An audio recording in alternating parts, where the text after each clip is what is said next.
Kementerian Luar Negeri sebagai calon pegawai negeri sipil atau CPNS yang ditempatkan di Direktorat Jenderal Kerjasama Multilateral. Di dalam Direktorat Jenderal Kerjasama Multilateral terdapat 6 unit kerja diantaranya Sekretariat Direktorat Jenderal Kerjasama Multilateral, di mana saya ditempatkan, Direktorat Keamanan Internasional dan Pelucutan Senjata, Direktorat Hak Asasi Manusia dan Kemanusiaan, Direktorat Pembangunan, Ekonomi dan Lingkungan Hidup, Direktorat Perdagangan, Perindustrian, Komoditas dan Kekayaan Intelektual, dan Direktorat Sosial Budaya dan Organisasi Internasional Negara Berkembang.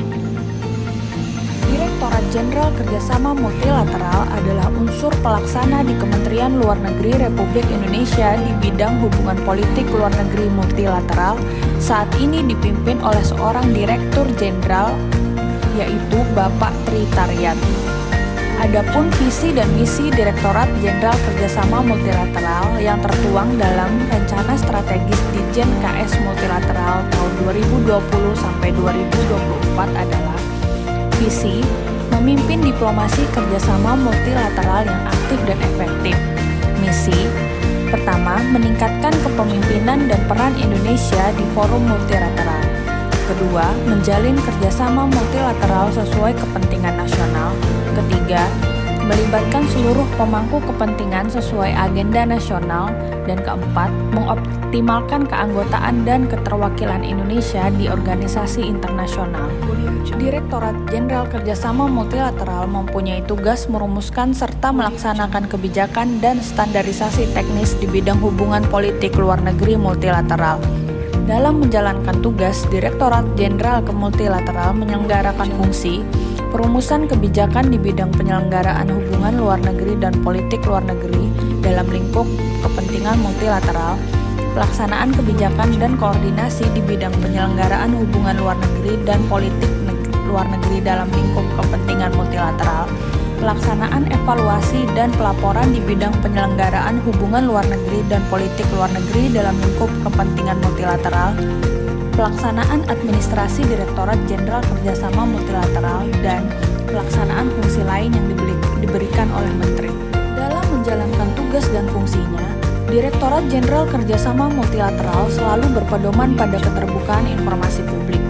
Keterbukaan akses atas informasi publik dapat membantu mewujudkan penyelenggaraan negara yang transparan dan akuntabel serta mewujudkan good governance. Berdasarkan Peraturan Menteri Luar Negeri Nomor 2 Tahun 2012 mengenai standar prosedur pengelolaan dan pelayanan informasi publik di Kementerian Luar Negeri dan Perwakilan Republik Indonesia, pada pasal 9 dijelaskan jenis-jenis informasi publik yang wajib disediakan dan diumumkan secara berkala. Dalam menyebarkan informasi, Direktorat Jenderal Kerjasama Multilateral menggunakan beberapa platform media digital yang penyelenggaraannya tunduk pada Peraturan Menteri Luar Negeri Republik Indonesia Nomor 10 Tahun 2018. Adapun media digital yang digunakan adalah pertama, portal situs. Portal situs berisi informasi kebijakan luar negeri, informasi publik yang bersifat terbuka, tidak rahasia, dan untuk kepentingan golongan atau pribadi, serta tidak mengandung sara. Kementerian Luar Negeri menerapkan integrasi seluruh situs perwakilan RI dalam satu identitas gerbang informasi kebijakan dan pelaksanaan politik luar negeri. Portal situs untuk Direktorat Jenderal Kerjasama Multilateral dapat diakses pada kedua, media sosial. Media sosial dikelola dengan prinsip diseminasi satu pintu. Diseminasi satu pintu adalah kegiatan yang ditujukan pada kelompok target atau individu agar mereka memperoleh informasi, timbul kesadaran, menerima dan akhirnya memanfaatkan informasi tersebut. Kebijakan diseminasi satu pintu dapat diartikan sebagai media sosial diciptakan satu pintu dan diperuntukkan sebagai sarana penjangkau masyarakat. Prinsip media sosial harus kredibel, integritas, profesional, responsif, terintegrasi, dan keterwakilan. Terdapat 4 media sosial utama yang digunakan, yaitu Facebook, Twitter, Instagram, dan YouTube.